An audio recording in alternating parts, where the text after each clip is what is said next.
সুন্নিরা কি মাজারে গিয়ে সেজদা করে?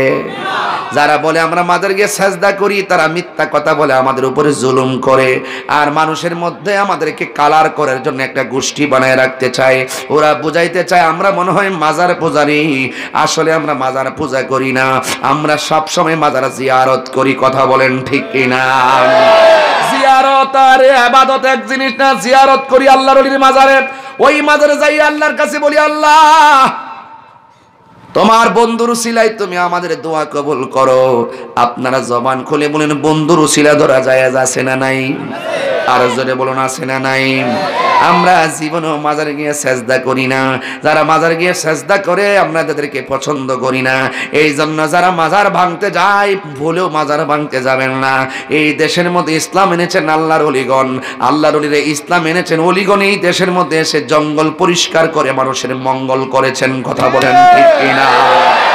এই জন্য কোনো মাজারে যদি গান বাদ্য হয়, নাচানাচি হয়, পুরুষ মহিলার অবাধ বিচরণ হয়, আমরা এই অসামাজিক কার্যকলাপ বন্ধ করব, কিন্তু মাজারকে সুরক্ষা করব। কথা বলেন ঠিক কিনা? হাত তুলে বলতে হবে ঠিক কিনা বলেন। কষ্ট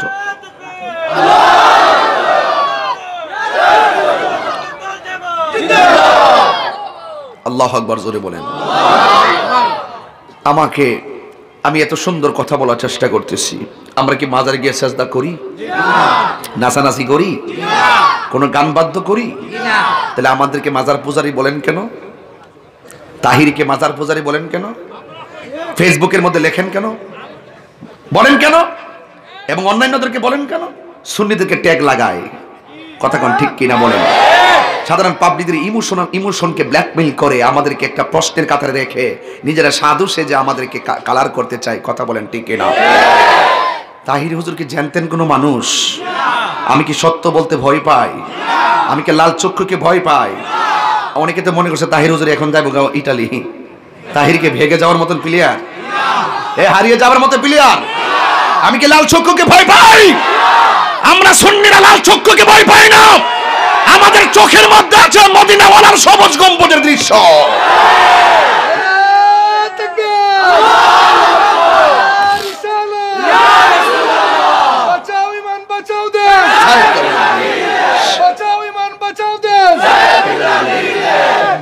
আল্লাহু আকবার জোরে বলেন।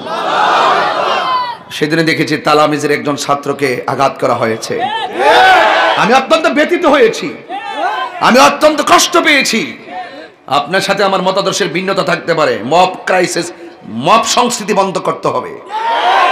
আপনারা কি মনে করেন আমরা ভিন্ন? অসম্ভব। আমরা এতদিন খানকায় বসে ইসলামকে প্রচার প্রসার করেছি, আমাদের পীর মাশায়েখের খানকায় বসে ইসলামকে প্রচার করেছে। তাই বলে পীর সাহেব হুজুরদেরকে দুর্বল মনে করবেন না।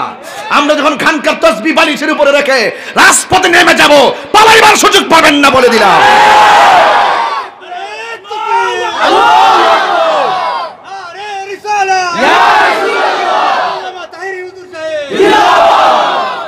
আপনারা আমাকে ভুল বুঝবেন না। আপনার সাথে আমার অমিল হতে পারে, আমি কি আপনাকে আঘাত করব? আপনার সাথে আমার আপনি মনে করেন আপনি কিয়াম করেন না, এই বলে কি আমি আপনাকে মারতে পারবো? আমার মাথা ব্যথা করতেছে তাই বলে কি আমি মাথা কেটে ফেলে দিব? কি করব? মেডিসিন খাবো, মাথা ব্যথা যেন ভালো হয়। যদি কোনো মাজার যদি অসামাজিক কাজ হয় আমরা কি মাজার ভেঙে দিব? কি করব? অসামাজিক কাজ প্রতিরোধ করব, মাজারকে সুরক্ষা দিব। এটার নাম ইসলাম। হ্যাঁ ঠিক কিনা? আপনাকে আমি বুঝাবো। আপনি গায়ে পড়ে এসে আমাদেরকে ট্যাগ লাগিয়ে কথা বলবেন। আমরা কোনো দলের দালালি করি না।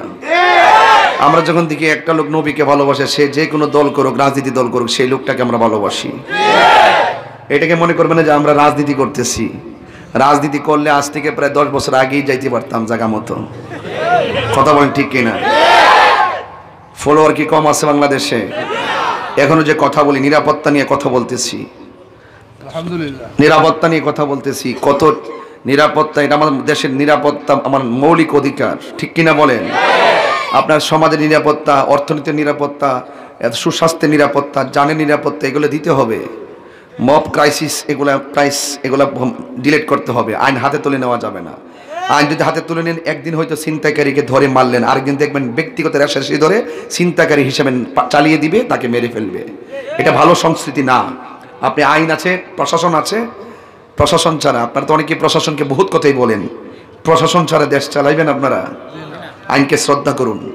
এবং ইন্টারিম গভর্নমেন্টকে আমি বারবার বলেছি পর্যাপ্ত প্রশাসন দেন। রাস্তায় ডাকাতি বেড়ে গেছে, যেই রাস্তা দিয়ে আমরা নির্বিঘ্নে গিয়েছি সেই রাস্তা দিয়ে এখন আমরা যেতে পারি না।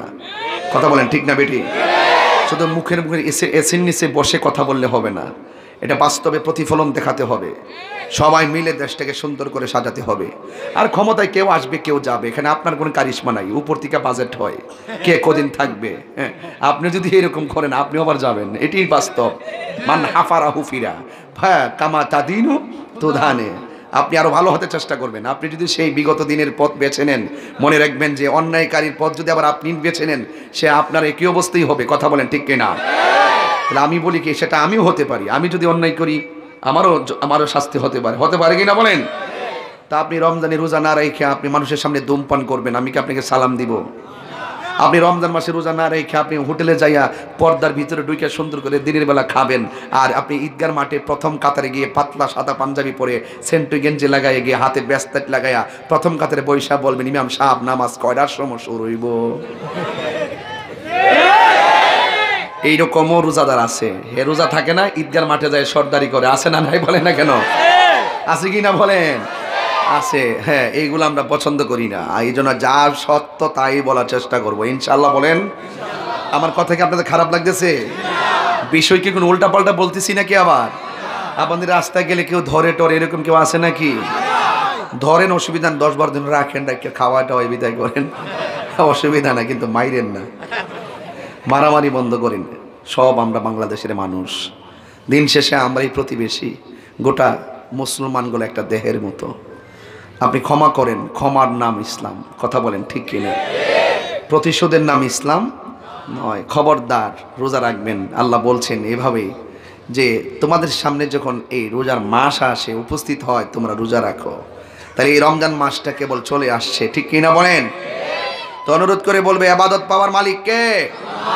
এখান থেকে চলে গেছিলাম, ওয়া ইলাহুকুম ইলাহু ওয়াহিদুন লা ইলাহা ইল্লা হুয়ার রহমানুর রহিম।